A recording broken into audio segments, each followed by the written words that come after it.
Bismillahirrahmanirrahim. Assalamualaikum warahmatullahi wabarakatuh.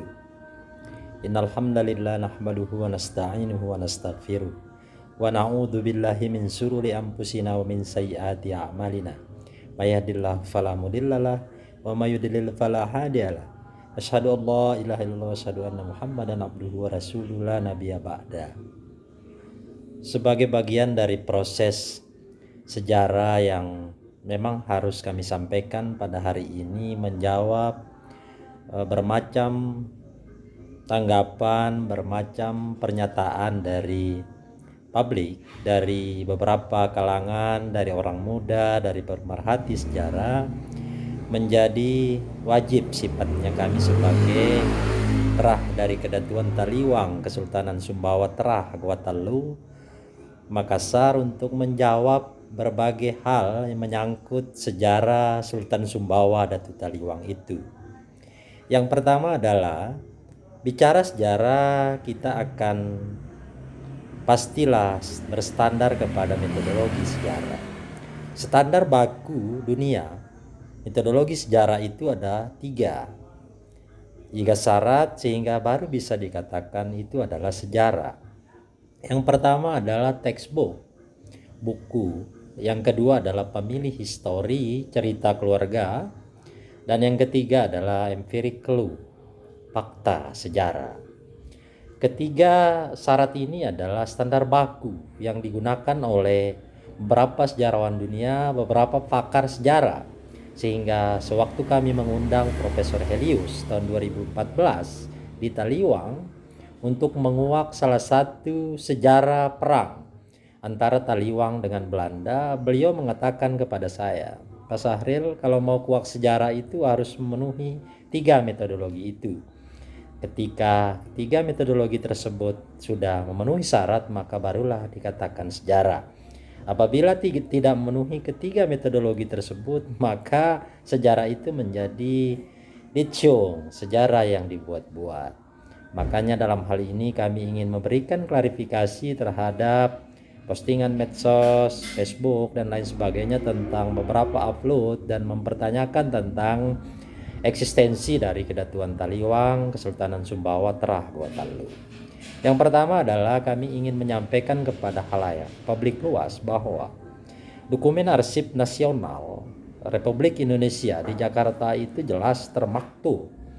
Ada Sultan Sumbawa interval waktu antara 1648 sampai dengan 1816. Di 1648 itu ada bernama Amas Bantan, Datulo Amas Bantan namanya.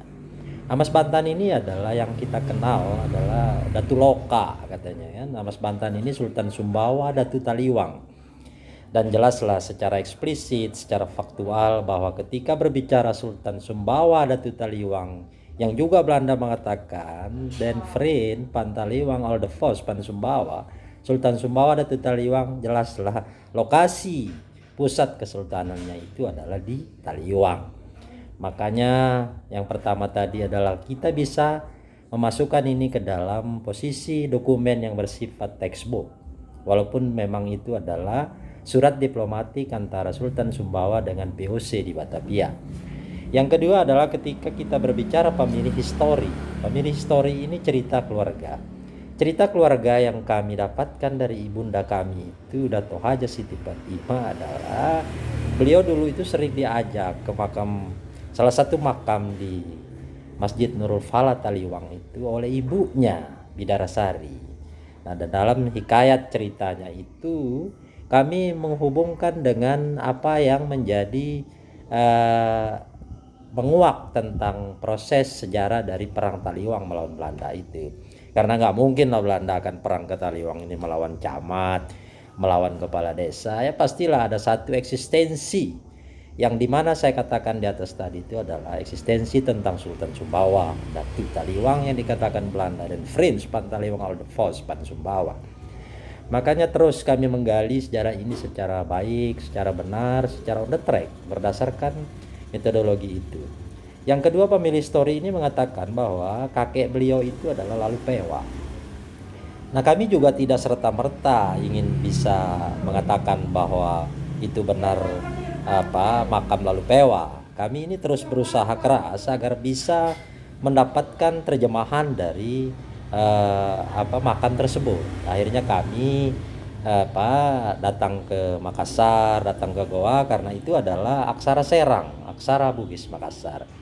Di sana diterjemahkan oleh dosen pengampu aksara Serang bernama Pak Bahar Akaseteng.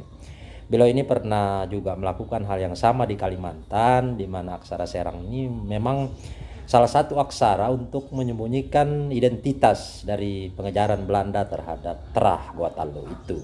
Jadi di sana adalah diterjemahkanlah ke dalam bahasa Indonesia aksara Serang tersebut, dan tersebut di makam tersebut, di terjemahan tersebut adalah Pangeran Haji Paewa bin Mahmud.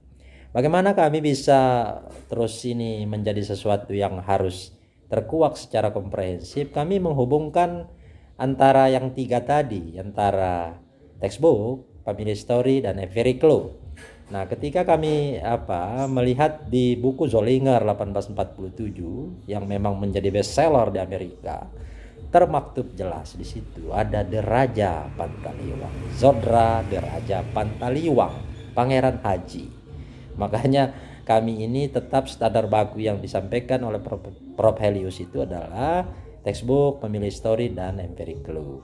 Jadi ketika kami melihat ini menjadi sesuatu yang harus terus dikuak, kami melihat dokumen Andri 1648 sampai dengan 1816. Di situ di 1780 ada Sultan Mahmud. Nah, Sultan Mahmud ini Sultan Sumbawa Datu Jerewe. Jadi beradanya di Gumutar Telu ini. Jadi pusat kesultanan itu adalah di Gumutar Telu. Ada di Taliwang, ada di Jerewe, dan ada di Seran. Nah, ketika Taliwang Peralangan, biasanya yang diangkat menjadi sultan itu adalah Datu Jerewe. Ketika juga tidak Datu Jerewe adalah Datu Seran.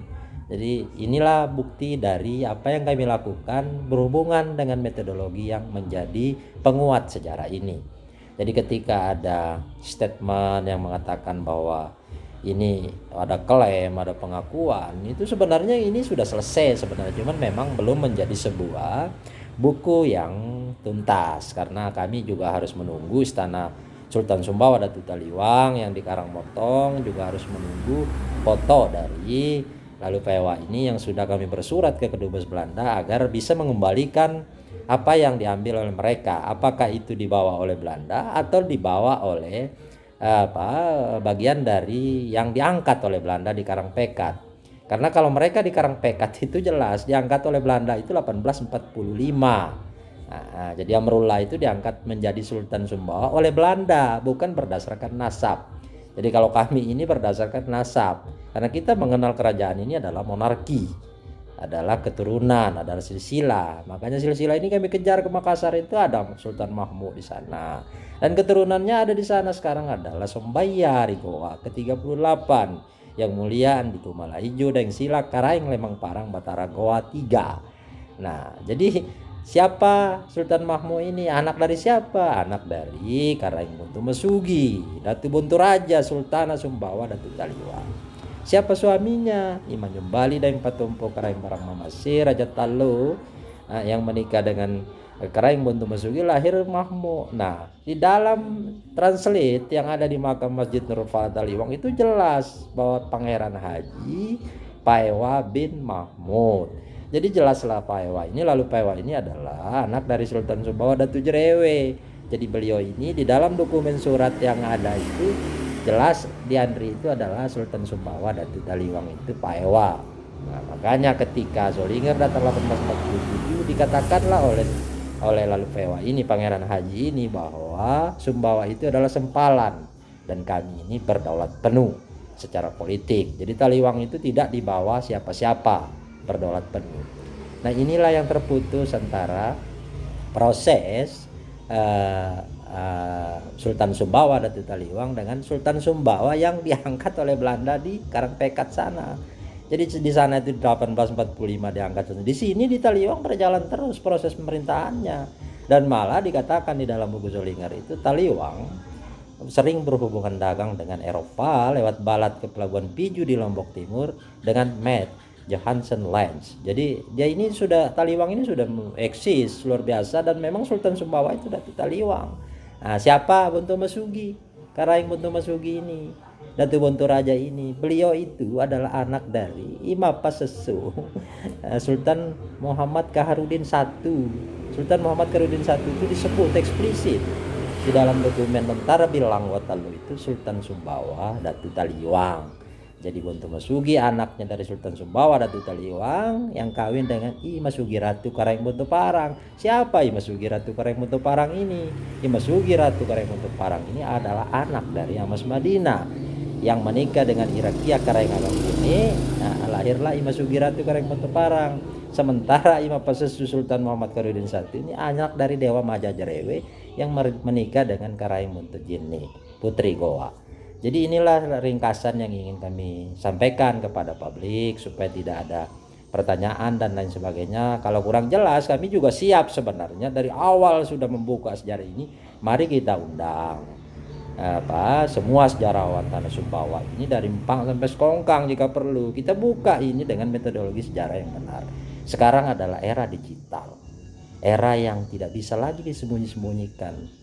Karena selalu mengacu kita kepada metodologi, ada textbook, ada family story, dan ada empirical, barulah dikatakan sejarah. Saya ulang lagi kembali, ketika tidak memenuhi ketiga metodologi itu, makanya sejarah itu menjadi decung, sejarah yang palsu. Jadi saya kira itu yang bisa saya sampaikan, mudah-mudahan bermanfaat bagi semuanya, bagi kita, bagi Tanah Sumbawa, dan bagi kelangsungan dari proses sejarah ini ke depan, sehingga kita ini menjadi barokah kalau kita ini mengacu kepada sejarah yang benar, sejarah yang baik. Karena ini adalah kesultanan. Kita berbicara kesultanan pastilah Islam, dan Islam itu tidak boleh kita membuat sesuatu yang palsu-palsu. Karena Islam itu adalah dinul haq. Dinul haq ini adalah agama yang lurus, agama yang benar. Saya kira itu yang bisa saya sampaikan. Saya akhiri, dan kalau memang dibutuhkan oleh pihak pemerintah, oleh siapapun yang berkepentingan dengan sejarah ini, kami siap untuk berdebat dengan siapapun, baik sejarawan dari Tanah Empang, Pelampang, semuanya sampai Tanah Sumbawa. Dan dulu saya buat statement resmi di Facebook saya, Sultan Muhammad Kaharudin IV itu, bahwa kami siap untuk berdebat secara ilmiah berdasarkan metodologi sejarah. Saya akhiri kembali, dan semoga barokah bagi kita semua dan bagi Tanah Sumbawa. Wabillahi taufiq wal hidayah. Al-haqqu min rabbik fala takunanna minal mumtarin. Kebenaran itu datang dari Tuhanmu, dan janganlah kamu menjadi ragu-ragu. Saya akhiri, wabillahi taufiq wal hidayah. Assalamualaikum warahmatullahi wabarakatuh.